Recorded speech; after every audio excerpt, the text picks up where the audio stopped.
আসসালামু আলাইকুম।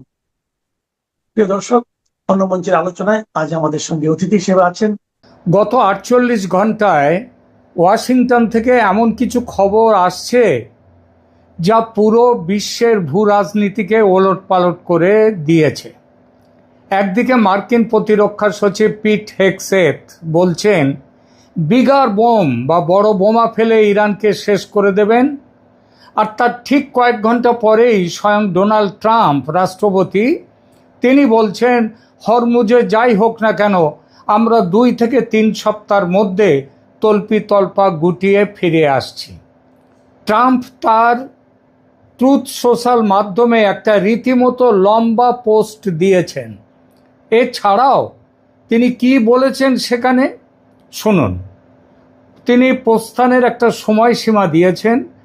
ট্রাম্প খুব স্পষ্ট করে বলেছেন যে আমেরিকা আর এই যুদ্ধ টেনে নিতে চায় না, আমরা খুব শীঘ্রই ইরান থেকে বেরিয়ে আসব। তিনি নির্দিষ্ট করে ২ থেকে ৩ সপ্তাহ সময়ের কথা বা তার কিছু বেশি উল্লেখ করেছেন। তার মতে আমেরিকার কাজ শেষ হয়ে গেছে, আর থাকার দরকার নেই। কাজগুলো কি? একটা হচ্ছে পারমাণবিক লক্ষ্য অর্জন। ট্রাম্প দাবি করেছেন যে এই যুদ্ধের মূল উদ্দেশ্য ছিল ইরানকে পারমাণবিক অস্ত্র তৈরি থেকে রুখে দেয়া। তার ভাষায় ইরান কখনোই পারমাণবিক অস্ত্র আর হাতে পাবে না এবং সেই লক্ষ্য ইতিমধ্যেই অর্জিত হয়েছে। তিনি আরও যোগ করেন যে আমেরিকা ইরানের পরিকাঠামোর ওপর যে আঘাত হেনেছে সেটা ঠিকঠাক করতে, পুনর্গঠন করতে ইরানের অন্তত ১৫ থেকে ২০ বছর সময় লাগবে। এছাড়া তিনি তার আর একটা উদ্দেশ্যর কথাও বলেছিলেন যে ইরানের শাসন পরিবর্তন বা রেজিম চেঞ্জ। এটা ছিল ট্রাম্পের সবথেকে বিতর্কিত দেওয়া দাবি। তিনি দাবি করছেন, তিনি বলেছেন ইরানের সর্বোচ্চ নেতা আয়াতুল্লাহ খামেনেই এখন আর ক্ষমতায় বা দৃশ্যপটে নেই, তিনি মারা গেছেন। তিনি বলেছেন আমরা ইতিমধ্যেই রেজিম চেঞ্জ ঘটিয়েছি, এখন যারা ক্ষমতায় আছে তারা অনেক বেশি যুক্তিপূর্ণ, রিজনেবল, এবং তারা খামেনেইর মতো এত কট্টরপন্থী নয়। আর কি বলেছেন তিনি?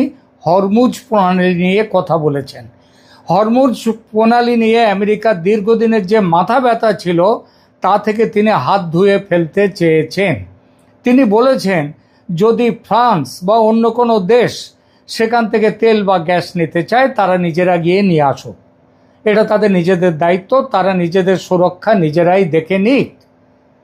এটা বলেছেন। আমেরিকা আর সেখানে পাহারা দেওয়ার কোনো আমেরিকার দরকার নেই, আমেরিকা পাহারা দেবে না। তবে সেই যে কথায় আছে না, ভাঙবে তবু মচকাবে না, সেটাও আছে ট্রাম্প সাহেবের। ট্রাম্প দাবি করেছেন যে ইরান এখন প্রচণ্ড চাপের মুখে আছে এবং তারা একটা চুক্তির জন্য ভিক্ষে করছে আমেরিকার কাছে। যদিও পৃথিবীর মানুষ দেখছে উল্টো ব্যাপার, আমেরিকা ভিক্ষে করছে। তিনি বলেছেন, ট্রাম্প আরও বলেছেন, তারা যদি আলোচনার টেবিলে আসে তবে ভালো, আর যদি না আসে তবে কিছু যায় আসে না, কারণ আমরা আমাদের কাজ সব শেষ করে ফেলেছি, এবার চলে যাব। তিনি ইঙ্গিত দিয়েছেন যে তিনি কোনো আনুষ্ঠানিক চুক্তির জন্যও আর অপেক্ষা করবেন না। ওই যে 15 শর্ত পাঠিয়েছিলেন ওসব শর্ত তিনি ভুলে গেছেন, বরং মার্কিন সৈন্যদের ঘরে ফিরিয়ে আনাই এখন তার অগ্রাধিকার। কি বুঝলেন? দুনিয়ার কূটনৈতিক বিশেষজ্ঞরা মনে করছেন ট্রাম্প আসলে মিশন সাকসেসফুল ঘোষণা করে একটি সম্মানজনক প্রস্থানের রাস্তা খুঁজছেন। তিনি একদিকে যেমন নিজের সমর্থকদের দেখাতে চাইছেন যে তিনি যুদ্ধ থামিয়েছেন, অন্যদিকে দেশের লোককে দেখাতে চাইছেন ইরানকে এক প্রকার ধ্বংসস্তূপের ওপরে তিনি দাঁড় করিয়ে দিয়েছেন, যাতে অদূর ভবিষ্যতে আমেরিকার জন্য ইরান আর চ্যালেঞ্জ না হতে পারে। তিনি এত শক্তিমান, এটা তিনি নাকি প্রমাণ করে ফেলেছেন, দেশের লোককে সেইটা বলছেন। তবে কথার চাতুরি দিয়ে যতই ঢাকার চেষ্টা করুন না কেন, ব্যথা কোথায় সেটা তো জানতে কারো বাকি নেই। কেন এই হঠাৎ পরিবর্তন? কেন ট্রাম্প মাঝপথে যুদ্ধ ছেড়ে পালানোর কথা ভাবছেন? আর এই পুরো নাটকের নেপথ্যে কি ভারতের প্রধানমন্ত্রী নরেন্দ্র মোদীর কোনো মাস্টার স্ট্রোক রয়েছে? বিশ্বের কূটনৈতিক মহলে এই কথাটা কিন্তু খুব আলোচিত হচ্ছে। আজ আমরা উন্মোচন করব সেই পর্দার পেছনের ঘটনার সত্যতা। কেন হঠাৎ ইউটার্ন নিলেন ট্রাম্প? আমরা আলোচনা করব কেন চীন এই পরিস্থিতিতে মোটামুটি বেশ খুশি, আর কেন আরব দুনিয়া এখন আমেরিকার বদলে ভারতের দিকে তাকাচ্ছে। শেষ পর্যন্ত সঙ্গে থাকুন, কারণ আজকের বিশ্লেষণ আপনার চিন্তাধারা বদলে দেবে। শুরু করি মার্কিন প্রশাসনের গোলক ধাঁধা নিয়ে, ওই যে পরস্পর বিরোধী সংকেত, সেইটা নিয়ে। 2026-এর এই এপ্রিলে দাঁড়িয়ে আমেরিকা যেন এক দ্বিধা বিভক্ত দেশ। একদিকে পেন্টাগন এবং প্রতিরক্ষা মন্ত্রী ওদের দেশের সচিব বলে, সেই সচিব পিট হেগসেথ, তিনি মনে করছেন ইরানকে পারমাণবিক শক্তিহীন করতে হলে এখনও হামলার প্রয়োজন, এবং বড়সড় হামলা, আরও বোমা মারতে হবে, আরও বড় বোমা মারতে হবে, বিগার বম। কিন্তু প্রেসিডেন্ট ট্রাম্প হঠাৎই বলছেন অন্য কথা। তিনি দাবি করছেন ইরানে আমরা যা চাই সব পেয়ে গেছি, আলী খামেনেই নেই, এখনকার শাসকরা নরম ধাতের, শাসক পরিবর্তন হয়ে গেছে, মিশন সাকসেসফুল, তাহলে ফালতু কেন আর যুদ্ধ? অথচ এই প্রেসিডেন্ট ট্রাম্প সমানে বলে আসছিলেন কয়েকদিন আগে পর্যন্ত, এই 3 দিন আগে পর্যন্ত, 2 দিন আগে পর্যন্ত 48 ঘন্টা সময় দিচ্ছেন, 5 দিন সময় দিচ্ছেন, 7 দিন সময় দিচ্ছেন। এটাতে কি বোঝা যায়? তিনি সমানে বলে আসছিলেন ইরানকে এমন শিক্ষা দেব যা তারা চিন্তা করতে পারবে না। বলছিলেন হরমুজ খুলে না দিলে ভয়ঙ্কর পরিণতি হবে। বলছিলেন খার্গ আইল্যান্ড দখলে 10,000 সেনা নামাবো। 5 দিনের সময় দিয়েছিলেন ইরানকে। কিন্তু হঠাৎই উধাও সেই হুমকির ভাষা। তার বদলে 1 এপ্রিল তিনি যা বললেন তার সাদা বাংলায় মানে হলো হরমুজ প্রণালী চুলোয় যাক, আর আমরা যুদ্ধে নেই বাপু। তো ট্রাম্পের এই ইউটার্ন কেন? এই পিছু মোড় কি কেবল রণকৌশল, নাকি বড় কোনো চাপের ফল, নাকি কাল যে তারিখটা ছিল 1 এপ্রিল, সেই 1 এপ্রিল তারিখের এপ্রিল ফুল নয় তো? আজ কিন্তু গতকাল শেয়ার বাজার বড় ঝড় জাম্প দিয়েছিল, আজ কিন্তু আবার নেমে গেছে। হরমুজ প্রণালী বা স্ট্রেট অফ হরমুজ নিয়ে আমেরিকার হঠাৎ অনাগ্রহ কেন? ট্রাম্প বলছেন ফ্রান্স বা অন্য দেশগুলো তাদের তেলের ব্যবস্থা নিজেরাই করে নিক, অর্থাৎ আমেরিকা আর পৃথিবীর পুলিশ হয়ে থাকতে চাইছে না। অথচ আমেরিকার যুদ্ধমন্ত্রী পিট হেগসেথ বলছেন ইরানে এখনো কাজ শেষ হয়নি, যুদ্ধ চলবে। কেন এই দুই মুখের কথা? আমেরিকার প্রশাসনের ভিতরে কি তাহলে লড়াই শুরু হলো, নাকি এটা আমেরিকার নতুন কোনো চাল? আমরা যাব এই প্রশ্নের বিশ্লেষণে। গত কয়েকদিন ধরে ইরান বিষয়ক আমার সমস্ত এপিসোডে আমি বলে এসেছি ইরানি প্রতিরোধে বেসামাল আমেরিকা। হরমুজ প্রণালী বন্ধ করে দেওয়ার ফলে বিশ্বজুড়ে ভয়ঙ্কর মন্দা, আর সবার ওপরে পুরো আমেরিকা জুড়ে ট্রাম্পের ইরান যুদ্ধ নিয়ে ব্যাপক প্রতিবাদ। 3,100 জায়গায় প্রায় 1 কোটি মানুষ প্রতিবাদ করছে সমস্ত অঙ্গরাজ্যে। এবং আরও বড় এক কারণ, যুদ্ধের বিপুল খরচ আমেরিকা সামলাতে পারছে না। আমেরিকার দুর্বল অর্থনীতি আরও দুর্বল হয়ে যাচ্ছে।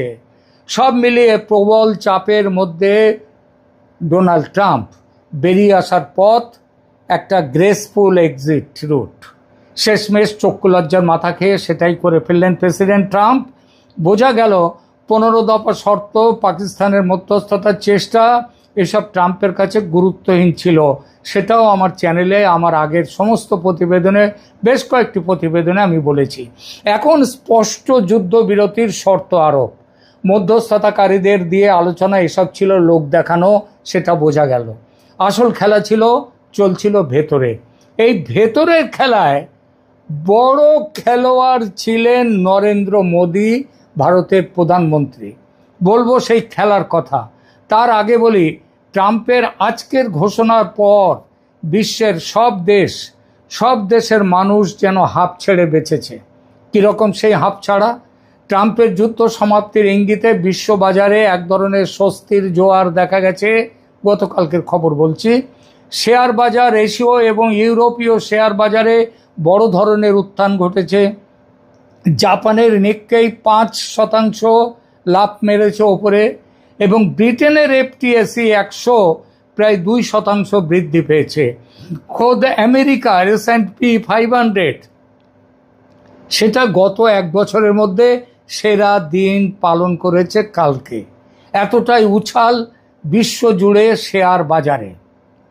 ওদিকে যুদ্ধের অবসান হতে পারে এমন আশায় অপরিশোধিত তেলের দাম, খনিজ তেলের, কাঁচা তেলের দাম ব্যারেল প্রতি $100 নিচে নেমে গেছে। এই সব ঘটনা বুঝিয়ে দেয় সারা বিশ্ব চাইছে এই যুদ্ধ বন্ধ হোক। আবার সব কিছুর একটা অন্য দিকও থাকে। একদিকে সারা বিশ্ব হাঁপ ছেড়ে বাঁচছে, আবার অন্যদিকে আছে আমেরিকার মিত্র দেশগুলো, আরবে যারা আছে তাদের মধ্যে চরম আতঙ্ক। তাদের অবস্থা বলিউডের সেই সিনেমার মতো, কবি খুশি কবি গম। খুশি এই জন্যে যে যুদ্ধ থেমে গেলে যে তেল তাদের বেঁচে থাকার রসদ, সেই তেলের ডিপোতে আর ইরানি বোমা পড়বে না। আর গম বা দুঃখ এই জন্য যে ইরান আগের তুলনায় এখন অনেক অনেক বেশি, বহু গুণ বেশি শক্তিশালী ও বিপজ্জনক হয়ে উঠবে। মধ্যপ্রাচ্যের অলিখিত সম্রাট হয়ে গেল ইরান।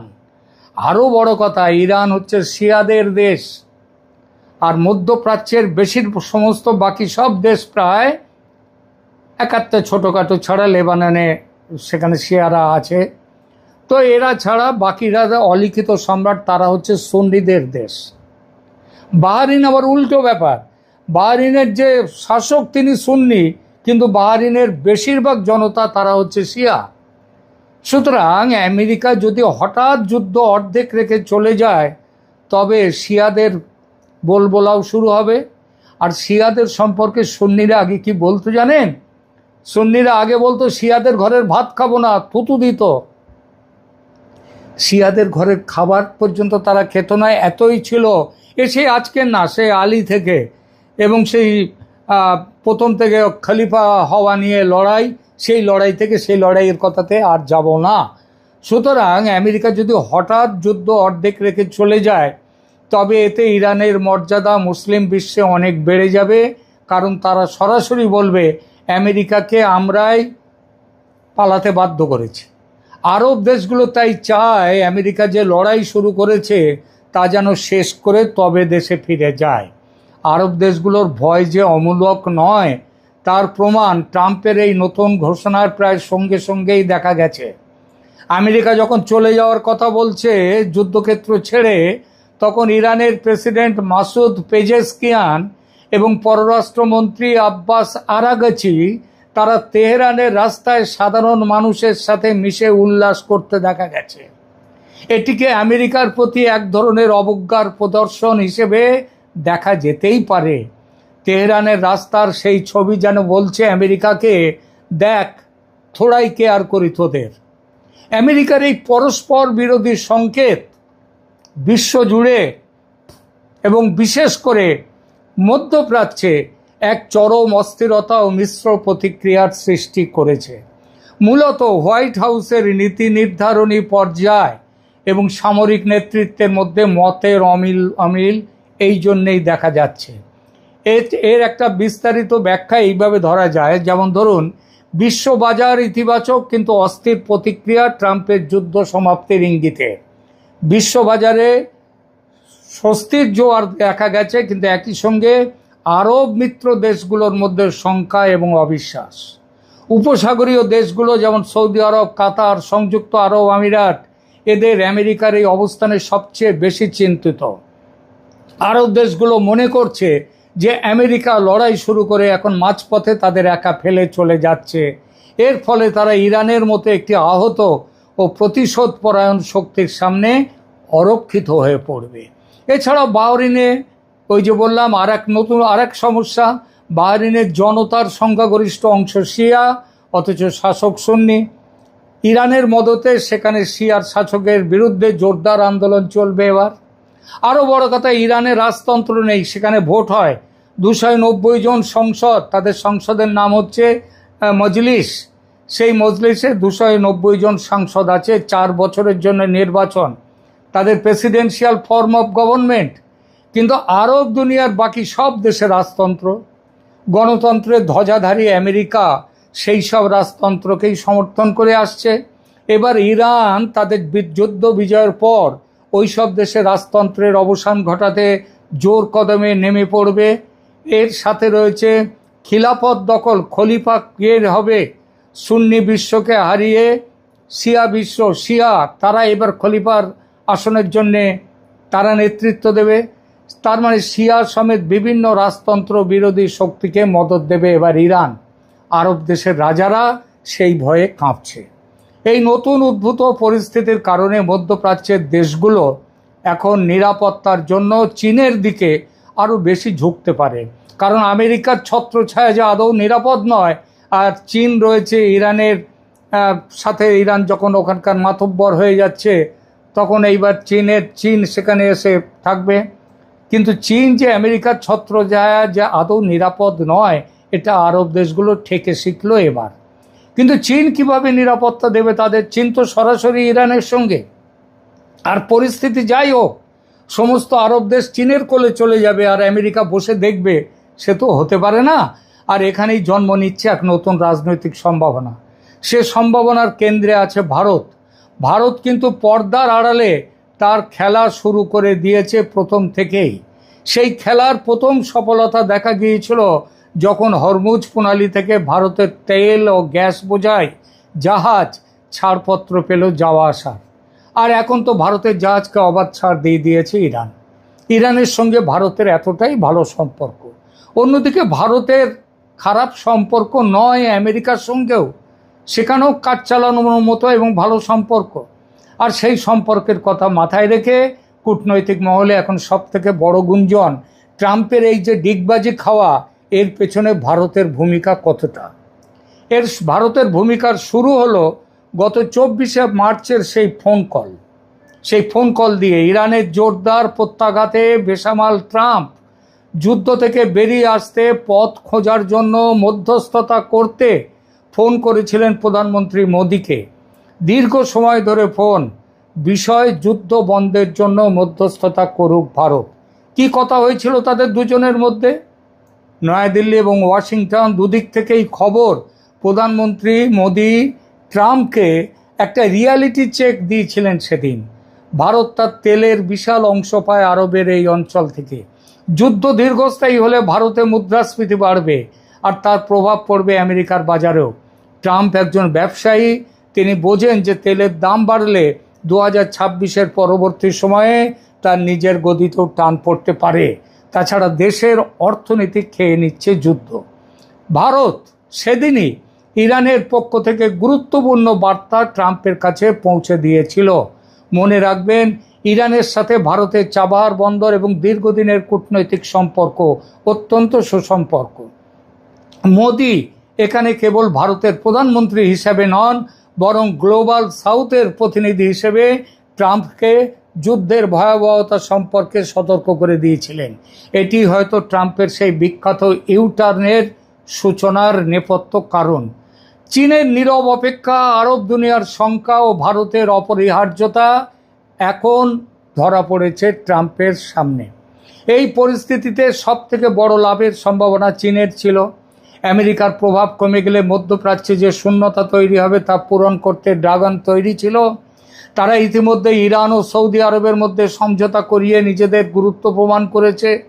কাতার, সৌদি আরব বা ইউএই যারা বিলিয়ন বিলিয়ন ডলার খরচ করে আমেরিকার সামরিক ঘাঁটি বসিয়েছিল নিজেদের নিরাপত্তার জন্য, ওই ইরানের হাত থেকে বাঁচতে, ইসরায়েলের হাত থেকে বাঁচতে, ইসরায়েলের সাথে তো তাদের সম্পর্ক ভালো হয়ে গেছে। তারা এখন দেখছে আমেরিকা তাদের বিপদে ফেলে চলে যাচ্ছে। সাদ্দাম হোসেন বা গাদ্দাফির উদাহরণ তাদের চোখে ভাসছে। ইরান যদি এখন আরও শক্তিশালী হয়ে ফিরে আসে, তবে এই দেশগুলোর নিরাপত্তা নিশ্চিত করবে কে? চীন সুযোগ নেওয়ার অপেক্ষায় ছিল, কিন্তু আমেরিকা সুযোগ দেবে না ভারতও। পাওয়ার পলিটিক্স কেউ ছাড়ে না। আর এখানেই ভারতের ওপর নির্ভরতা আমেরিকার।